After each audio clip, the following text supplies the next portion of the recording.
Sejarah Tingkatan 5. Bab 9. Dasar luar Malaysia. 9.1. Latar belakang dasar luar. Objektif pembelajaran. 1. Memerihalkan latar belakang dasar luar Malaysia. Kedua, menerangkan kepentingan memahami dasar luar negara. Latar belakang dasar luar. Sejarah hubungan luar di negara ini bermula sejak zaman kerajaan-kerajaan Melayu dan semakin jelas melalui hubungan yang dijalinkan oleh Kesultanan Melayu Melaka dengan kerajaan lain, sama ada di alam Melayu atau di luar alam Melayu. Keadaan ini berterusan sehingga kedatangan kuasa barat. Perubahan berlaku semasa negara ini mencapai kemerdekaan apabila dasar luar yang dirancang dan dilaksanakan adalah untuk memenuhi keperluan dan kepentingan negara. Hubungan luar sebelum Melaka. Sebelum Kesultanan Melayu Melaka, kerajaan-kerajaan awal seperti Pan Pan, Langkah Sukar dan Cintu telah mengadakan hubungan dengan China. Pada tahun 424 Masihi, kerajaan Pan Pan menghantar utusan ke China.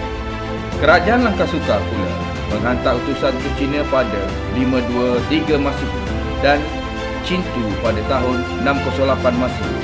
Penghantaran utusan ini menjadi bukti jelas wujudnya hubungan antara kerajaan-kerajaan tersebut dengan negara China. Hubungan luar Kesultanan Melayu Melaka. Kesultanan Melayu Melaka mempunyai hubungan yang erat dengan pelbagai kerajaan di rantau atau di luar alam Melayu pada abad ke-15 dan ke-16. Hubungan ini terjalin dalam dua bentuk, iaitu hubungan diplomatik dan perdagangan. Hubungan diplomatik dilaksanakan melalui penghantaran utusan. Hubungan perdagangan pula dijalankan dengan beberapa buah kerajaan dan wilayah yang mendatangkan keuntungan kepada Melaka.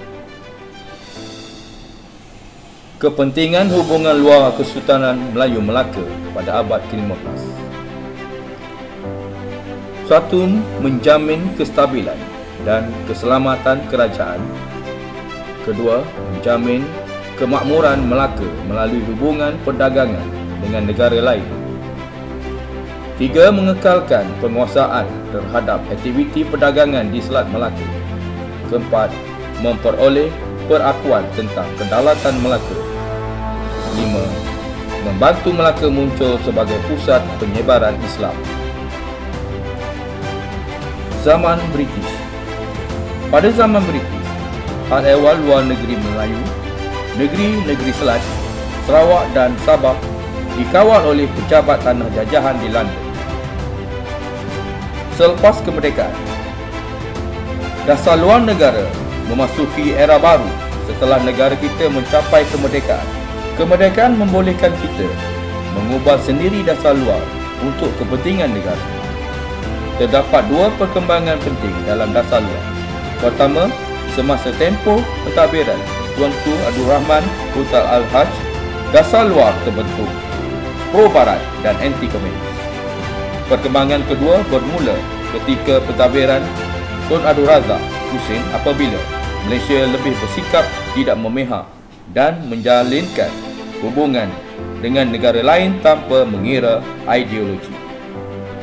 Rumusannya, dasar luar negara yang dapat dilihat bermula pada zaman kerajaan-kerajaan Melayu disesuaikan dengan keperluan dan perubahan pada masa itu.